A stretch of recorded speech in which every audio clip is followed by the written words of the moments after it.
Hi, welcome to The Pursuit of Truth. It's still the 5th of July 2018. So, one thing I was thinking about when I was talking the last one about this Novichok incident, it reminded me, of the Syrian thing and like what happened with that. They were supposed to be sending someone to investigate that, someone independent. I'm not sure whatever came back about that, but it made me aware of the fact that there's lots of forgotten stories, that sometimes they surface and then resurface.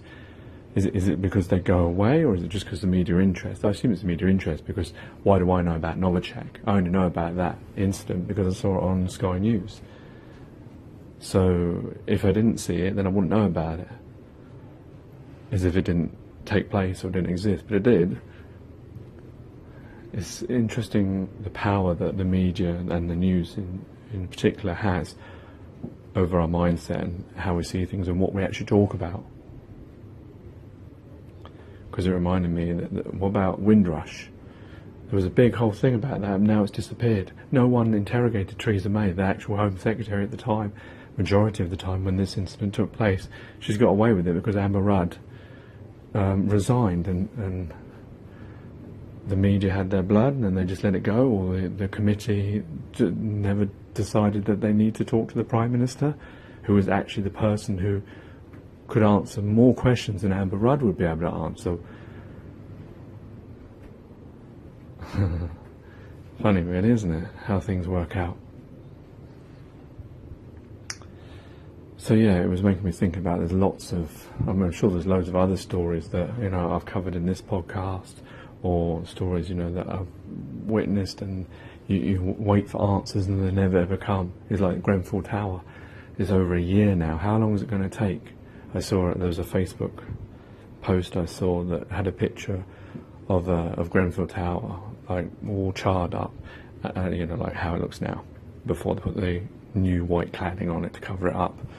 And then there was a picture of another tower and it had a very small little bit of burn in the middle, and it was perfectly fine. And there were the Facebook meme or post, whatever you want to call it, was saying that how long does it take to bring to justice the people responsible for this, showing that one building, Grenfell, had cladding that led the fire to go in the way it did, and the other building had cladding that stopped the fire from spreading. And I'm sure no one will be made accountable, or someone will, but it probably won't be the real people that were responsible for the decision, or for the manufacturing, or for the lying. And the other thing I was thinking about was to do with the question, flat Earth. A lot of people, when you talk about flat Earth, and they say, well, whether it's round, whether it's flat, what does it really matter? And yeah, I can understand why someone would say that, because, it doesn't really change a lot of things. But this is how I would answer that question, is that if it is flat, or if it's not round, I should say, and it is different from what we've been shown, what we've been told, then you have to ask the question, and this is why it's important, is why have you been lied to? So it is important. That seems stupid for a person to answer, why is it important? If you're saying, if the preposition is that you're saying that we are being lied to, then why is that important? Well, of course that's important, because you've got to ask, why are they lying to us? What are they keeping from us? Is there more land? Is it to keep, us in the dark and them in the knowledge? Because knowledge is power. That's what they say, isn't it? Is there other reasons why they would be beneficial for us to not know certain things?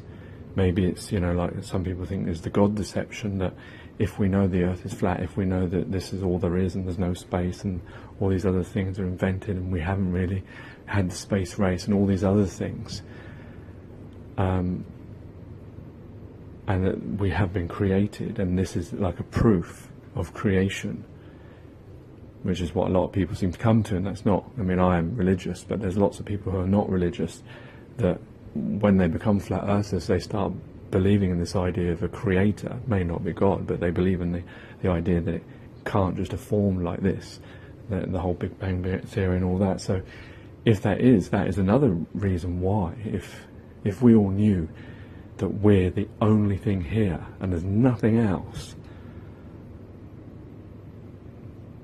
then, you know, you wouldn't, because currently our belief is, you know, that there's millions of planets, millions of stars, possible life forms out there. We're spinning around on a ball. You know, the fact that how life is, you know, how lucky it is we're just in the right place. You know, the Goldilocks theory and all this kind of stuff, making us think, you know, that we're just one thing and it's just an accident or, you know, chance that it just happened at the right time and rocks just smashed together and life just came about and it's just an accident. We're just an accident. How would you feel if you know, like, think about it when parents stupidly say to their children that you were an accident? Imagine how they feel. But then imagine how when some children who, you know, have gone through IVF, the parents have found it really difficult and they call their child a miracle. Imagine how they feel. Do you think there's power in those words? Do you think there's power in that meaning? Of course there is. So to say that, oh, what does it matter? If someone's lying to you, it always matters, because there's usually a reason for it. Take care, take it easy, God bless, and peace.